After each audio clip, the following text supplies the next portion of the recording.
엔비디아가 저렇게 돈을 잘 번다는 얘기는 엔비디아한테 돈을 갖다 바치는 엄청난 기업들이 많다는 거죠. M7 안에 M4, 네. 이제 저희 메타, 구글, 마이크로소프트, 아마존 올해 캐펙스 설비 투자가 2천억 달러나 됩니다. 그 4개 종목을 뺀 나머지 S&P 500 내 90개 기술 기업들의 캐펙스를 다 합친 것보다 많고요. 지난 한 50년 내 가장 큰 2번의 투자, 2012-13년도에 셰일가스 혁명 때문에 비고일들이 어마어마하게 캐펙스 투자를 했었거든요. 그때의 규모, 그 다음에 닷컴 버블 때 그때의 투자, 그 2개를 땡겨서 비교한 것보다도 지금 하나에 투자한 게 이렇게 더 많다. 결론적으로는 지금은 마냥 좋긴 하지만 이것의 지속 가능성에 조금이라도 균열이 온다면 저 높은 주가에 큰 도전을 받을 수 있다는 것들을 투자자분들은 꼭 명심할 필요가 있겠다.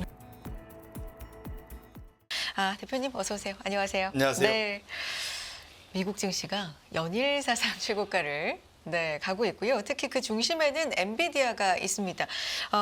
이 얘기를 비롯해서 오늘 또 해주실 얘기가 특히나 우리가 엔비디아 최고가 얘기하고 미국 증시 사상 최고가 얘기할 때 최고가를 찍고 또 가는 종목 있다면 TSMC. 맞습니다. 대만에서 네. 계속해서 최고가를 또 경신하면서 가고 있는 상황입니다. 오늘은 그 본주와 ADR에 대해서 이야기해 주신다고요? 맞습니다. 네. 아마 좀 DR이 어떤 분들은 되게 잘 익숙한 분도 있고 어떤 분은 좀 생소한 네. 개념일 텐데 그 먼저 앞에 엔비디아가 전 세계에서 가장 큰 기업이 됐습니다. 1등. 네. 예. 근데 아마 나중에라도 한번 얘기할 기회가 있지만 네네. 또 이게 또 마이크로소프트의 저주라는 게 있어서 예. 뭐고 나중에 한번 네네. 이것이 지속될지 여부는 이따가도 두 번째 네, 우리 주제로. 이슈에서도 네. 한번 얘기해 볼 수 짚어주세요. 있는데요. 네. 그 DR이란 건 뭐냐면 기본적으로 이렇게 생각하시면 쉬울 것 같아요. 주식 교환권. 네, 뭐냐면 그러니까 해외에 상장을 할 때 특히 미국이나 뭐 유럽이나 상장을 할 때 그 나라에서 새롭게 뭔가 그 주식을 상장할 수 있는 방법이 하나가 있고 아니면 이미 국내에 상장돼 있는 지분이나 이런 것들의 일부를 떼어서 담보로 놔두고 언제든 교환할 수 있게끔 교환권을 만들어서 교환권을 대신에 상장하는 게 DR이다. 예탁증서. 예, 그렇죠. 그런데 그래서 제가 쉽게 예탁증서가 어려우니까 그냥 교환권이라고 하잖아요. 교환권. 주식 교환권이라고 네. 말씀드린 거고 이게 미국에 상장되면 ADR, 네. 아메리칸. 그러니까 이게 영국에 상장되면 GDR, 유럽 다른 시장에 상장되면 EDR 이렇게 네. 이제 보통 표현을 합니다. 네. 근데 최근 들어서 이게 보통 어느 회사든 한 종목의 가격이 다른 나라에 있다고 크게 달라지면 좀 이상하잖아요. 사실은 일물 일가의 법칙이라는 게 보통 일부 있지 않습니까? 그런데 이 일물의 일가의 법칙이 최근 들어서 좀 많이 깨진 게 그게 이제 TSMC다. 네. 그러니까 인기가 많아서 그럴 텐데 차트 첫 번째 걸 열어봐 주시면 네. 지금 ADR이 짙은 파란색, 그러니까 붉은색이고 근데 말씀하신 본주, 원주가 지금 제가 조금 옅은 색으로 이제 표시를 해놨는데 연초 이후에 지속적으로 좀 벌어지기 시작해서 가장 최고에는 ADR은 70%나 올랐어요. 원주는 55%밖에 못 오르고 그만큼 똑같은 주식에 대해서 어디서 거래되느냐에 따라서 엄청나게 그 간격이 벌어졌다는 측면에서 왜 이런 일이 벌어졌느냐? 이것이 우리한테 의미하는 바가 뭐냐? 한번 생각해 볼 필요가 있겠다 이렇게 말씀드립니다. 뭐 사실 둘 다 오르긴 올랐습니다. 차트 보면 상당히 가파르게 이제 갔는데 이 대만에 상장돼 있는 TSMC 원주와 미국에 상장된 ADR 이게 왜 차이가 있느냐? 이 가격 차이를 그러니까 프리미엄이라고 하는 거죠. 그 맞습니다. 얘기 좀 해주시죠. 이게 네. 이제 생각해 보면 양쪽이 서로 가격 차이가 나면 아마 그 재무론을 배우신 분들은 쉽게 차익 거래라는 거, 아비트러지라는 게 있어서 비싼 데 거를 팔고 네. 싼 데 걸 살면 네. 결국은 그 차익만큼을 먹게 되는. 그게 이제 소위 그 위험 없이 거래할 수 있는 거를 차익 거래라고 하는데 이게 그런데 현실적으로는 이게 프리미엄이 지금 이렇게 많이 차이 나는 것들이 존재한다는 게 좀 특이한 건데 지금 일단 그런 그 말씀하신 원주, 본주에 대비해서 현재 ADR과의 그 격차를 보시면 네. 확실히 이 TSMC는 좀 인기가 좋긴 좋은 회사입니다. 네, 그래서 네. 평균적으로는 프리미엄이 한 5년 동안 8% 정도 프리미엄으로 거래되는데요. 대만 원주보다. 네. 그런데 최근 들어서는 이게 등에서 지금 한 20% 이상 비싸게 거래가 되고 있습니다. 예를 들면 이게 1,000원이면 1,200원에 거래되고 있는 거죠. 근데 이게 2월 달 설날 있을 때 네. 이게 이제 아시아권은 다 설날 치잖아요. 그러니까 뭐 중국, 우리나라 다 대만. 그때는 그 대만 쪽에서 거래가 없다 보니까 ADR만 튀어서 30%까지도 차이가 났습니다. 이게 10,000원짜리가 13,000원이 된 거죠. 네. 그만큼 격차가 많이 벌어지는 가장 큰 이유는 수요가 많다. 일단 예, 이건 수급의 이슈입니다. 그러면 비싸면 미국에서 안 사고 ADR 안 사고 대만 가서 사면 되지 이렇게 생각할 수 있는데 이게 펀드란 것들이 어느 한 나라에 설정이 되고 나면 제약 조건들이 있습니다. 위험 관리하려고 미국에 설정돼 있는 펀드는 대부분 미국에 상장돼 있는 기업들을 상장돼 있는 주식을 사게 돼 있거든요. 그러니까 대만까지 사기가 되게 어려워요. 그러니까 미국에서 엄청나게 많은 분들이 TSMC ADR을 쫓다 보니까 이런 마치 인플레이션하고 똑같은 개념이겠죠. 그래서 이게 많이 차이가 벌어졌다 보셔야 될 것 같은데 여기에 하나 더 해서 이 ADR의 그 TSMC ADR이 왜 더 인기가 좋으냐? 엔비디아 올라갈 때 같이 올라갔다는 네. 거죠. 결국은 엔비디아의 수혜가 있으면서 미국에 상장돼 있어야만 이 두 개가 결합돼 있어야만 된다. 그래서 어제 미국 시장은 사실은 소매 판매가 지지부진하면서 결국은 전체 지수는 별로 못 올라갔어요. 근데 엔비디아만 올라갔잖아요. 근데 엔비디아가 이끄는 대표적인 지수가 필라델피아 반도체 지수입니다. 어제 필라델피아 반도체 지수도 거의 한 2% 가까이 올라갔는데 왜냐면 엔비디아가 워낙 크다 보니까 그 필라델피아 반도체 지수라는 거는 미국에 상장돼 있는 반도체 관련 시가총액 30개 종목으로 만들어지는 거예요. 나스닥하고 협력을 해서 결론적으로는 그 필라델피아 반도체 지수 안에 들어가 있어야 되는데 TSMC가 네. 들어가 있고요.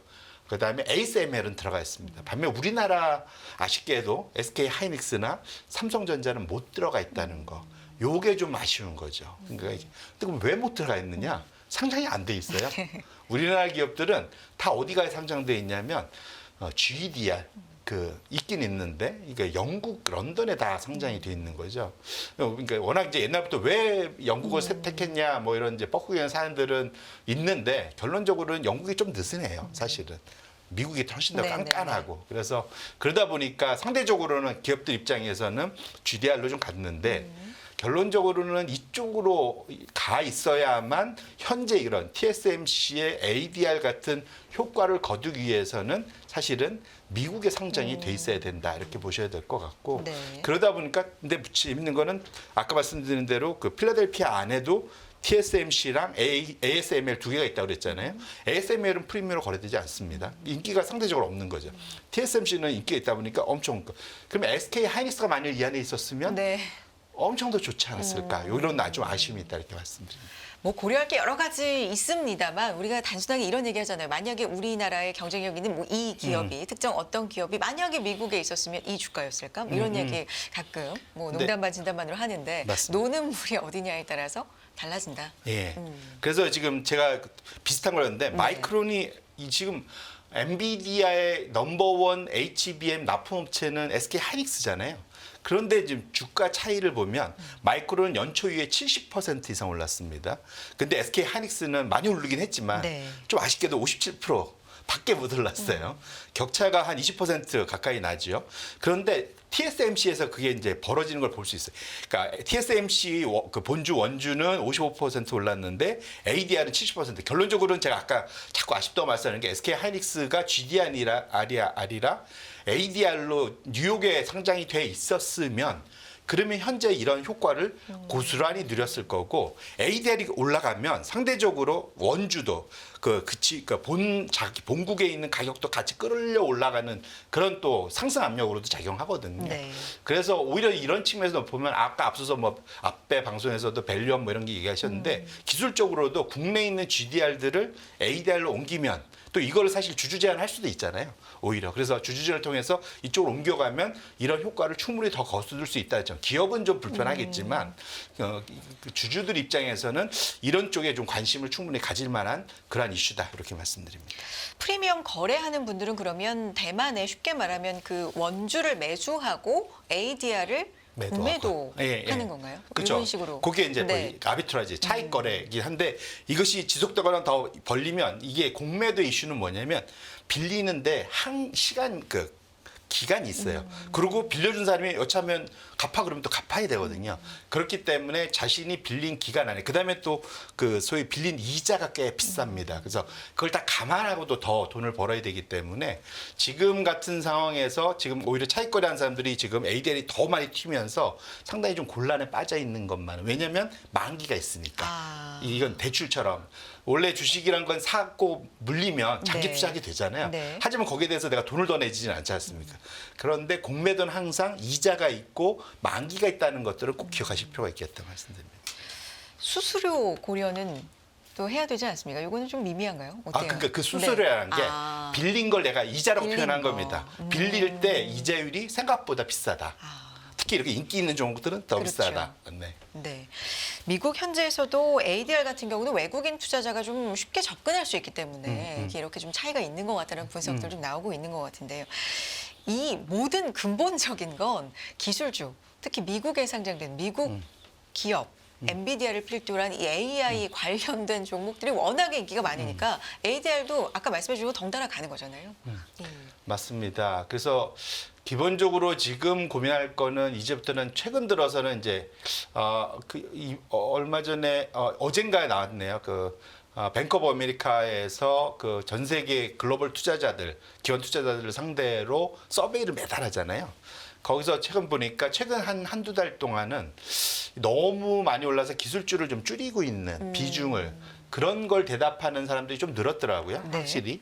이제 그만큼 지금 기술주 비중이 이제 상당히 커졌는데 제가 이제 네 번째 차트를 열어봐 드린 게 요게 이제 최근 들어 이제 화두가 되고 있습니다. S&P 500 안에서 S&P 500이 연초 이후에도 지금 한 14% 올라서 전 세계 여전히 끌고 가고 있는데 이 안에도 이제 섹터를 쭉 구분하면 11개 sek터로 구분이 되는데 그중에 정보기술, IT 업종, 소위 기술 업종의 비중이 역대급으로 이제 올라갔다는 네. 거죠. 그래서 지금 3%까지 4%까지 올라갔는데 이게 어느 정도 수냐면 25년 전으로 되돌아가서 2000년도 닷컴 버블의 피크 때 버금가는 그 정도 수준으로 올랐다는 거죠. 왜 이것을 사람들이 기억하고 약간 좀 두려워하느냐, 경계하느냐는 2000년도 저 3월 달, 6월 달 그 두 번의 피크, 그 시점 이후에 2년 동안 S&P 500은 한 50% 빠졌고요.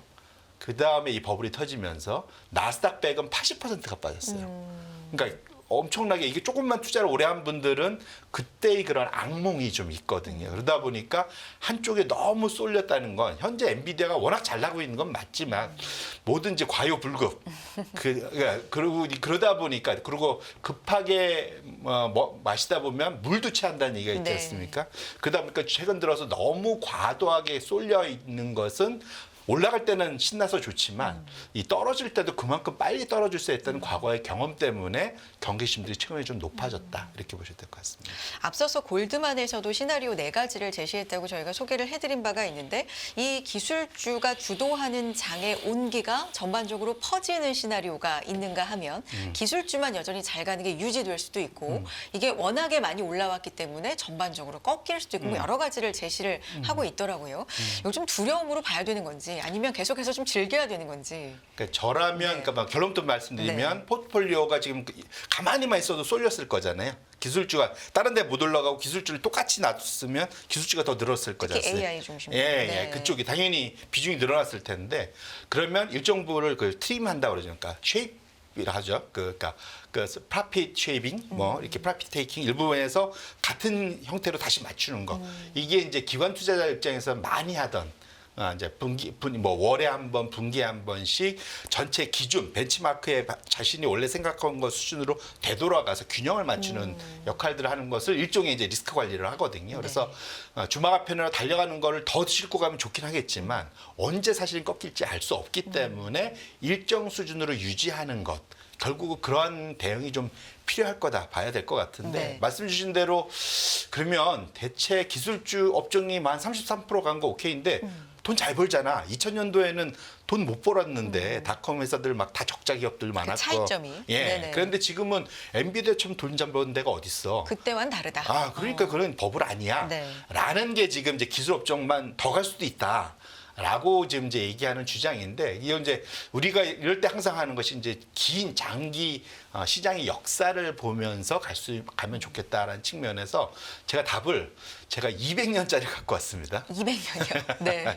이 차트가 지난 100년만 놓고 보면 지금이 피크다.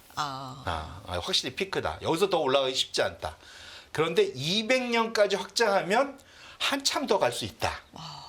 이 완전히 제가 그럼 어찌 보면 말도 안 되는 대답일 수 있을 것 같은데. 1800년대부터. 네, 그러니까 네. 왜 이게 1800년이냐면 네. 뉴욕에 증권 거래소가 생긴 때가 이때입니다. 그 당시에 혹시 아시는지 모르겠는데 첫 번째 상장된 기업이 뭔지 아세요? 이게 뱅크 오브 뉴욕이라고 BNY. 지금은 네. 그러니까 BNY 멜론에서 멜론 띄고 이제는 BNY로 하기로 했는데 네. 어쨌거나 첫 번째 기업이 뱅크 오브 뉴욕이었습니다. 그때는 그러니까 100%죠. 기업 네. 혼자 하나. 네.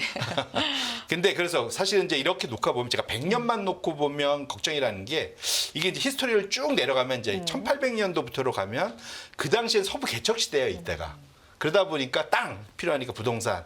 그다음에 돈 워낙 그 당시에는 은행 광도들 뭐 이렇게 많으니까 그러니까 은행. 네, 그러니까 네. 기업이 그러다 보니까 그쪽이 좀 쏠려 있었는데 이후에 서부 개척 시대가 지나가면서 대륙 횡단 철도가 1869년도인가 8년도에 개통이 돼요. 그러다 보니까 이제 소위 물류혁명이 일어나는 거죠. 철도혁명이 일어나면서 운송, 철도주가 이제 엄청나게 올라갑니다. 그래서 철도주가 보면 1870년대에는 거의 70%까지도 차지했던 경험이 있는 거죠. 근데 반면에 그 이후를 다 지나서 1800년대, 19세기를 지나서 20세기 들어와서 1900년도 이후에는 최대 피크가 소위 석유 시대가 오면서 에너지 소재가 피크였던 게 한 30-40% 그 사이. 지금 정보통신 기술, IT 혁명이 일어나면서 지금이 이제 비슷한 정도의 네. 수준. 그렇기 때문에 제가 다시 돌아가면 100년만 놓고 보면 지금 목에 찬 그런 업종이지만 이것이 정말로 과거 철도혁명 같은 엄청난 변화를 일으킨다면 더 갈 수도 있다. 그래서 지금은 약간 열린 결론이긴 한데 이걸 확인하려면 제가 좀 오래 살아야 되지 않을까 하는 생각이 듭니다. 결론이 그렇게 가는군요.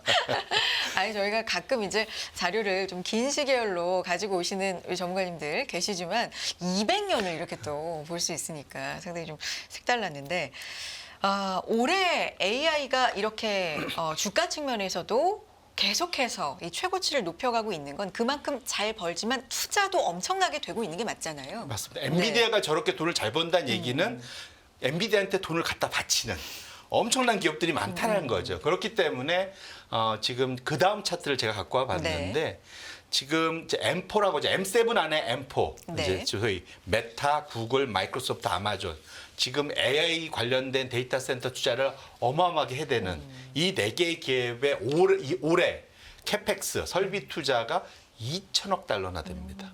말이 그렇지 2천억 달러면 200조에 1.4를 곱하면 되니까요.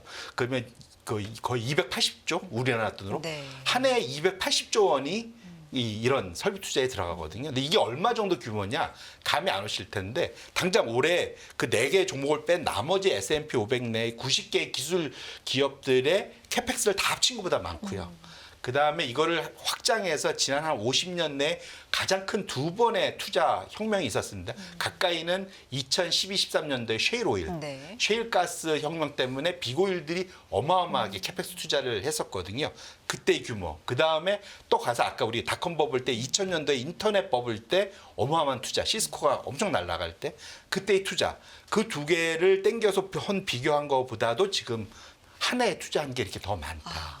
결론적으로는 지금 수준이 이게 결론적으로 엔비디아한테 너무 좋은 상황이지만 저 빅4 투자 경쟁하고 있는 나머지 빅4가 돈을 못 벌면 네. 이런 설비 투자 붐이 지속될 수 있을까에 대해서는 고민할 만한 정도의 수준까지 사실은 투자하고 있다는 측면에서 지금은 마냥 좋긴 하지만 이것의 지속 가능성에 조금이라도 균열이 온다면 저 높은 주가에 큰 도전을 받을 수 있다는 것들을 투자자분들은 꼭 명심할 필요가 있겠다 이렇게 말씀드립니다. 오늘 또 엔비디아가 시총 1위를 탈환한 이 시점에서 좀 새겨볼 만한 이야기 자료 중심으로 또 말씀 들어봤습니다. 여기까지 드릴게요. 디멘전 투자자문 송재경 투자부문 대표 함께했습니다. 대표님 고맙습니다. 네, 고맙습니다.